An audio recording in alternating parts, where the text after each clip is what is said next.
going to start off today's seminar by inviting Mr. Arvind Mathur, President of IVCA, to join and introduce today's discussions.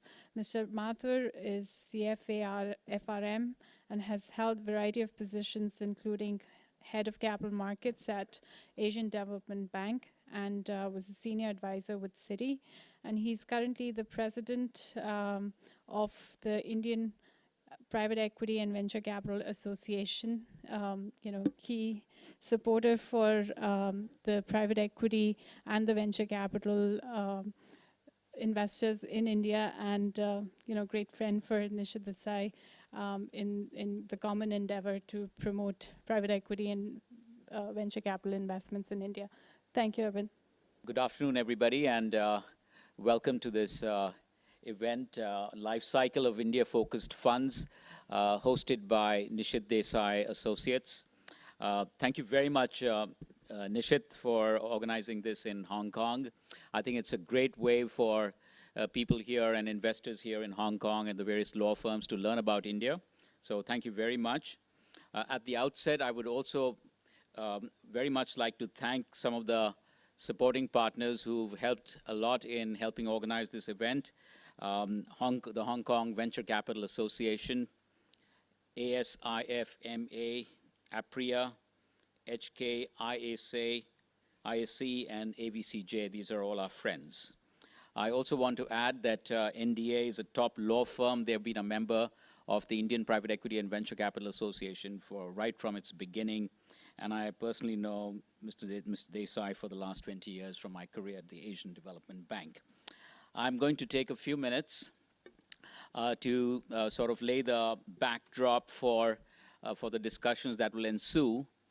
I'm really not talking about private equity, but the overall macroeconomic performance of India that is taking place as we speak.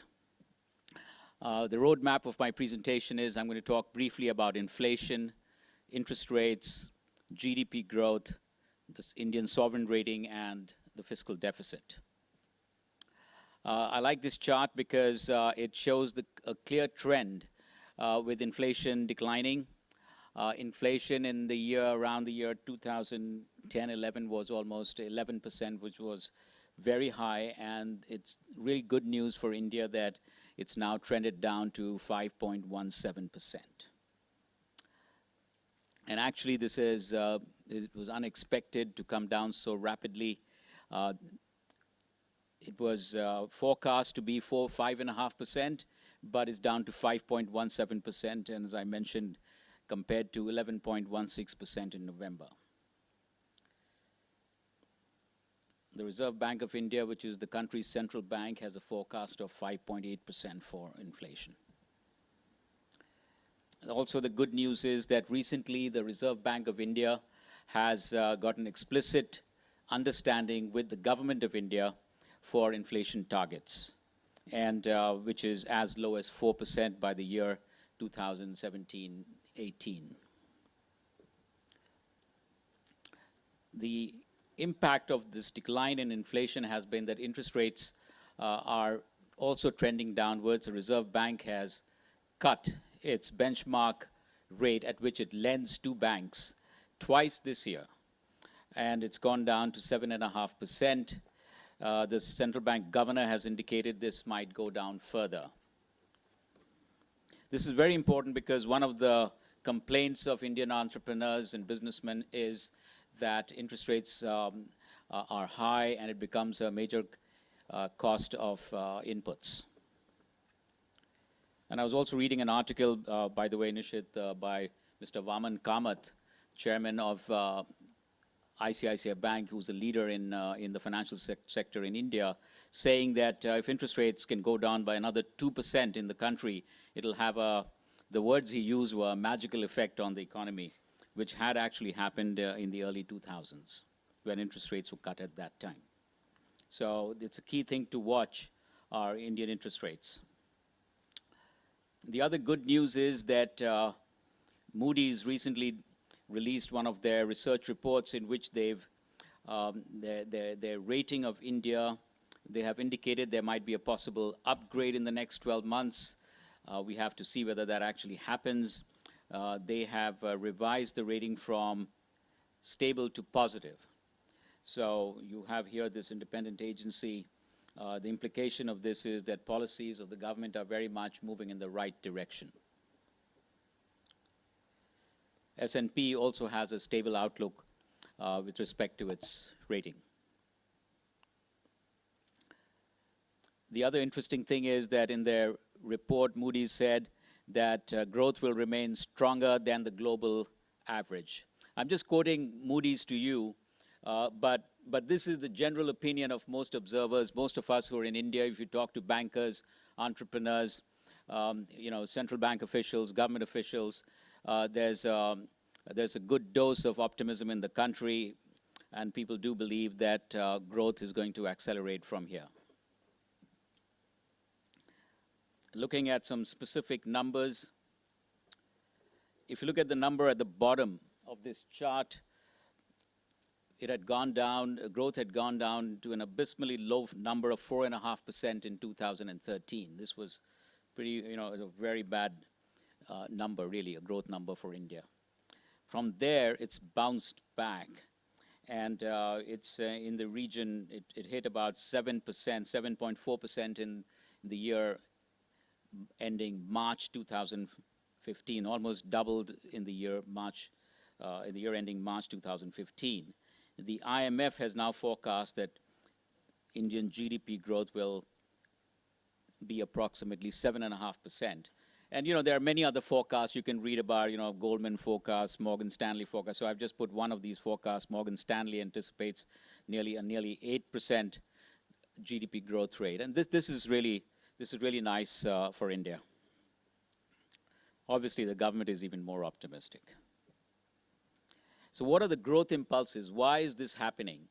And although my presentation is about economics, there are certain other factors at play, which you probably are aware of, is that number one, that the current government is, for the last 30 years, we never had a government that had an absolute majority in parliament. But this government does have an absolute majority in parliament. It's much more decisive. It can take action. And of course, within the confines of a democracy.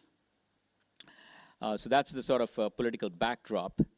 What are the growth impulses? The other good news is, and India has been very fortunate, is that oil prices have declined substantially. And this is a major cost of production in India, and that's declined as well. The other good news is that India had a devaluation of its currency from the in the region of 45 rupees to the dollar to about the current rate of about 62 rupees to the dollar. So what's happened is that this has made the currency much more competitive, and hopefully this will be an impulse for exports and the growth of the overall economy. At the same time, with inflation going down, monetary policy is expected to be easy, meaning that more funds should be available to entrepreneurs to grow their businesses, their projects, etc. And inflationary expectations are also down. I mean, all this is from government reports, etc. But I can tell you anecdotally that that prices are actually declining in some sectors. In the real estate sector, my friends in Gurgaon, who were trying to sell a home, say 12 months ago, are now coming back and telling me that the prices they're getting now are lower. So this is real. It's that inflation is going down. And what are the measures that the government? This government means serious business.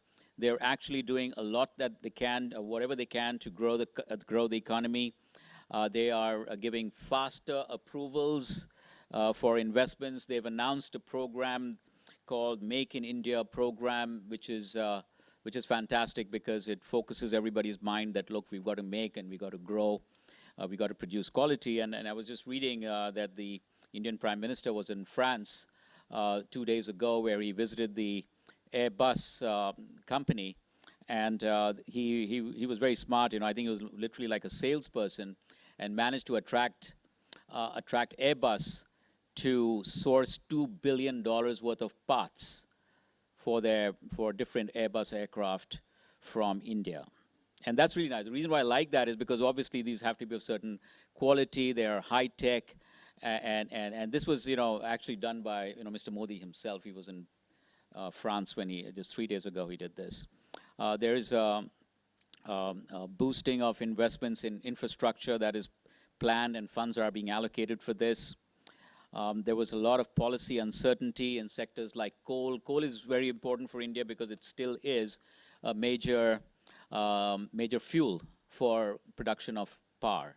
So they have removed a lot of policy uncertainty with respect to the supply of coal, and also foreign investment in various sectors that can be made in India has been relaxed, and it's become more friendly to foreign investment in sectors like defense, insurance, e-commerce, etc. And this is an ongoing process, and you can expect more and more openness towards foreign investments from the Indian government. What are the areas to watch? So the converse of all this is that if you want to know where India is going, how is it performing on things like its fiscal metrics? How is India performing with respect to inflation? How it's doing on infrastructure? And finally, what is the asset quality of the public sector banks? So quite naturally, when growth came down all the way to 4%, bank non-performing assets also rose. But this is now the non-performing asset growth is going to get arrested and should decline as growth picks up and gets further momentum. The fiscal, I'm not going to go more into fiscal policy, but the good news is that the government is very serious about addressing the fiscal constraints, and it's aiming for a deficit of about 4%. The ultimate target is to have a fiscal deficit of no more than 3%. The other good news is that foreign exchange reserves are rising. There's a debate that takes place, and I'm sure many of you are aware of, and will it cause further a strengthening of the rupee? So there are 2 points of view. Some players forecast that the rupee might strengthen, but the policy announcements of the Reserve Bank of India are that they would not like to see an appreciation of the currency. They don't have a fixed target rate in mind, but the Reserve Bank is quite happy with the currency where it is, and which is nice really because it makes India's exports competitive. So that was what I wanted to share with you in a nutshell. Thank you very much.